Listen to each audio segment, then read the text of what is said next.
प्रिय मित्रों, कक्षा आरंभ करने से पहले एक बार हम ओम का उच्चारण कर लें। आओ मेरे साथ ओम का उच्चारण करें।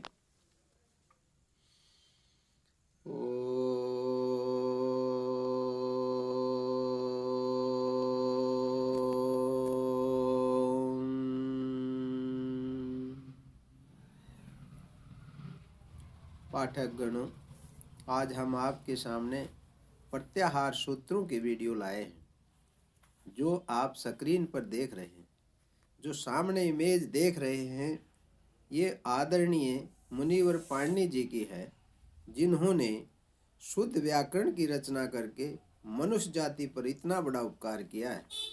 मुनिवर जी ने अष्टाध्यायी संस्कृत की व्याकरण की रचना की है, जिसमें 8 अध्याय हैं और प्रत्येक अध्याय में 4-4 पाद हैं, अर्थात कुल 32 पाद हैं, जिनके अंतर्गत लगभग 4000 सूत्रों या एग्जैक्ट कहें तो 3978 सूत्रों का निर्माण किया है। ये दोनों संख्याएं आपको याद रखनी है। यहाँ से भी एक प्रश्न बनता है। मुनिवर जी का परिचय बहुत ही कम मिलता है, तो भी हमें मुख्य रूप से तो जानना चाहिए। सो मुनिवर पाणिनि जी के मुख्य रचनाओं में इस प्रकार से हैं। नंबर 1, अष्टाध्यायी व्याकरण मुनिवर की सर्वोत्तम कृति है, जिसका प्रयोग लोक में व वेदों में है। हम दोनों स्थानों में इस व्याकरण का प्रयोग करते हैं।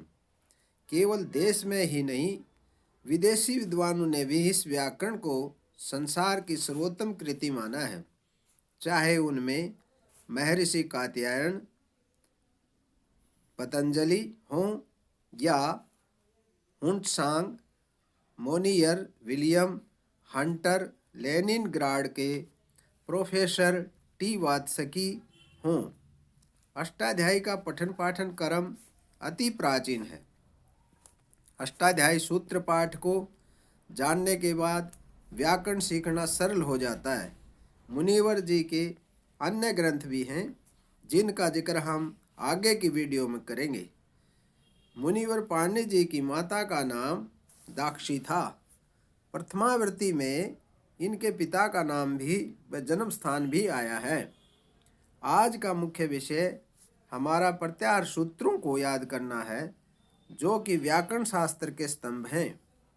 लोक में तो कहावत है कि पाणिनि जी जो शिव के उपासक थे और शिव जी ने इनकी उपासना से प्रसन्न होकर के जब अपना डमरू बजाया, तो उनसे डमरू के बजाने से 14 ध्वनियाँ निकली और उन ध्वनियों से मुनिवर पाणिनि जी ने 14 सूत्रों का निर्माण किया।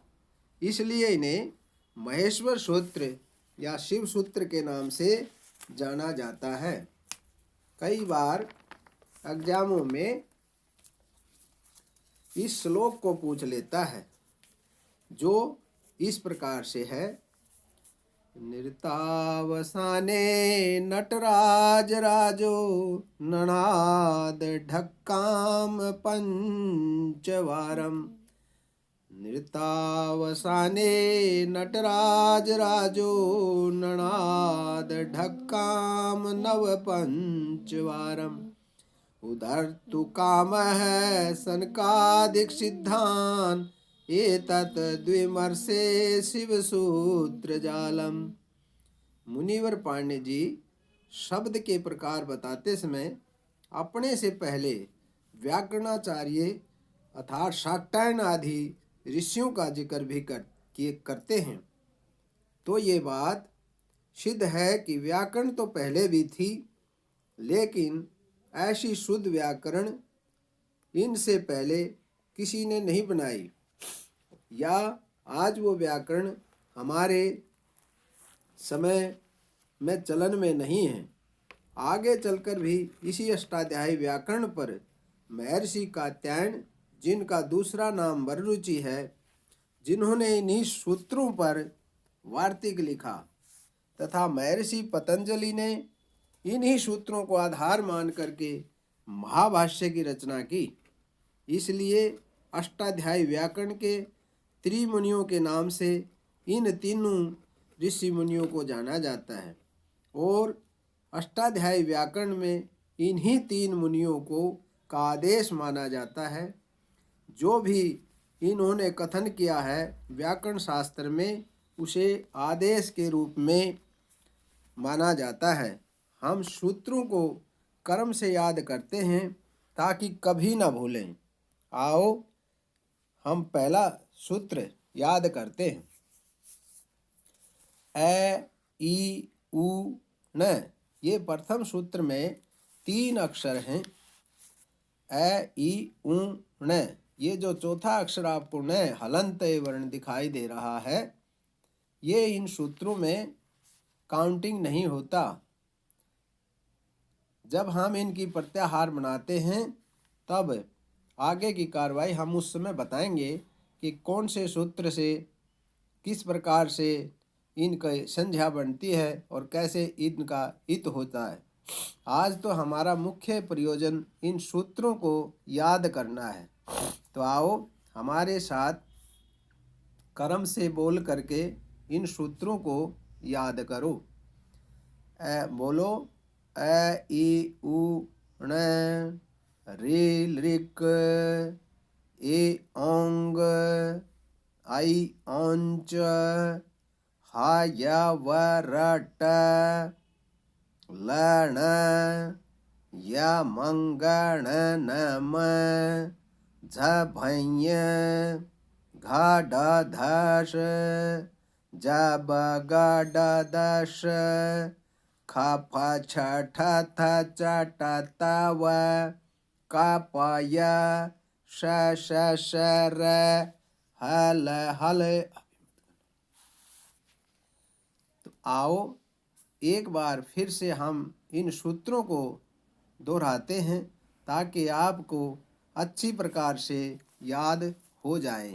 जब आपको अच्छी प्रकार से याद हो जाएंगे तो इनकी आपको 1 ही मिनट में सारे सूत्रों को कहने की भी क्रिया बन जाएगी। तो लेकिन पहले यदि आपसे 14 सूत्र एक बार में याद ना हो तो थोड़ा थोड़ा करके इनको याद करना चाहिए। और बच्चों को तो ये सूत्र एक एक सूत्र प्रतिदिन सिखाना चाहिए और उन्हें पूछते रहना चाहिए। अगला सूत्र सिखाने से पहले पिछले सूत्र को पूछ लेना चाहिए ताकि उनका अभ्यास बना रहे। कुछ दिन के बाद उनका कंठस्थ अभ्यास हो जाएगा और फिर वो सूत्रों को अच्छी प्रकार से सुनाने लग जाएंगे। एक बार मेरे साथ फिर दोहराओ।